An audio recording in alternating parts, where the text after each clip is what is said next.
एकादशी व्रत कथा। आज है माघ माह की जया एकादशी। ओम गण गणपतये नमः। ओम विष्णुआय नमः। ओम नमो नारायणाय। इन मंत्रों का जाप करते हुए हम आज सुनेंगे जया एकादशी की व्रत कथा। यह कथा जो भी सुने, हे भगवान आप उसे सौभाग्य प्रदान करें। जो हुंकार भरे उसको भी सौभाग्य प्रदान करें, सुख समृद्धि दे। तो चलिए, कथा है जया एकादशी की। जया एकादशी माघ माह के शुक्ल पक्ष की एकादशी व्रत कथा। यदुनाथ बोले, हे नरेश, इस माह की एकादशी को जया एकादशी कहते हैं।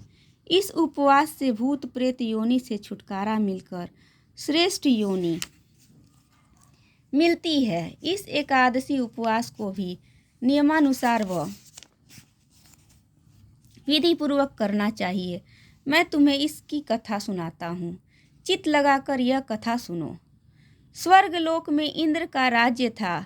वह वहाँ अमृत पान करता था और नंदवन में अप्सराओं के साथ आनंद पूर्वक काम क्रीड़ा करता हुआ रहता था। एक दिवस जब इंद्र अप्सराओं के साथ काम केली में मग्न था, उस जगह गंधर्व गान कर रहे थे। उनमें एक बहुत प्रसिद्ध गंधर्व था जिसका नाम पुष्पदंत था। वह अपनी पुत्री व पत्नी मलिन के साथ भी गायन कर रहा था। उसी स्थान पर मलिन और पुष्पवान का पुत्र माल्यवान भी था।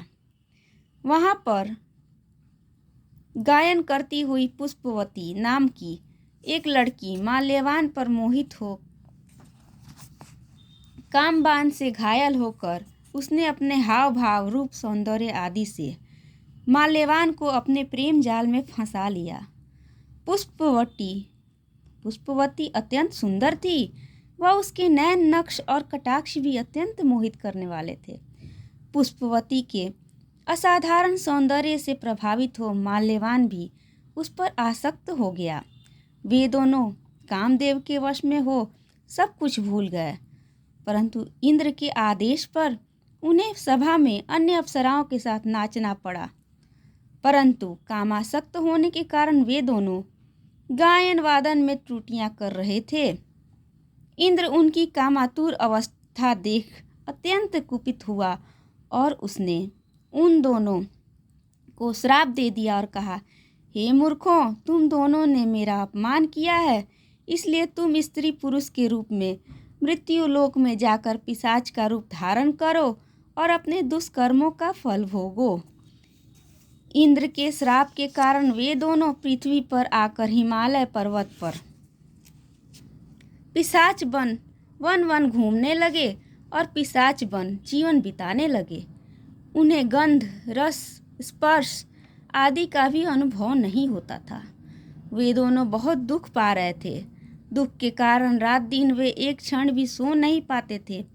वे अनेक प्रकार के दुखों से ग्रसित थे।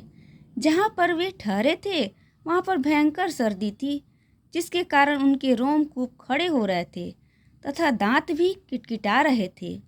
एक दिवस उस पिशाच ने अपनी पत्नी से कहा, हे देवी, न मालूम हमने पिछले जन्म में कौन से पाप किए जो हमें इंद्र के श्रापवश यह पिशाच योनि मिली है। इससे बेहतर होता यदि हम नरक में होते।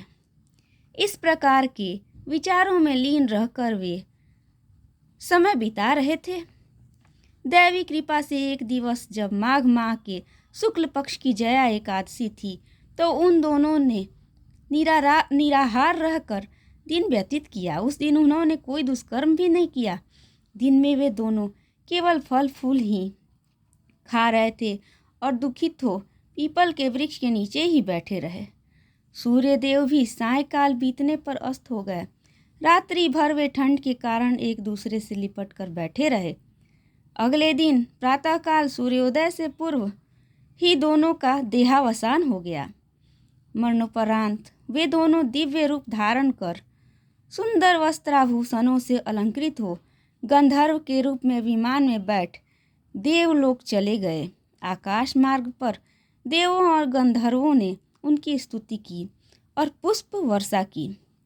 देवलोक में पहुंचने पर दोनों ने इंद्रदेव को नमन किया। इंद्र भी उन्हें उनके वास्तविक रूप में देख चकित हुआ और उनसे पिशाच योनि से मुक्ति पाने का कारण पूछा। इस पर माल्यवान गंधर्व ने कहा, हे देव, हमने जया एकादशी व्रत और विष्णु भगवान के पुण्य प्रभाव तथा जया एकादशी के व्रत के पुण्य से मुक्ति पाई है। इस पर इंद्र ने कहा, अब आप दोनों की हम वंदना करते हैं।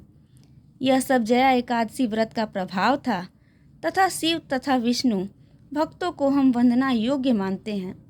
अब तुम अपनी पत्नी पुष्पवती के साथ सुखपूर्वक रहते हुए विहार कर सकते हो। हे कुंती पुत्र, जया एकादशी व्रत कुयोनि से मुक्ति दिलाती है। अतः जो प्राणी नियमानुसार व विधि पूर्वक इस जया एकादशी का उपवास करते हैं, जो जप तप दान व यज्ञ करते हैं और जो प्रभु में श्रद्धा और भक्ति भाव रखते हैं, वे सभी हजारों वर्षों तक स्वर्ग में रहकर अनंत सुखों का उपभोग करते हैं। इस प्रकार जया एकादशी व्रत कथा संपूर्ण हुई। ओम नमो भगवते वासुदेवाय। जय श्री विष्णु।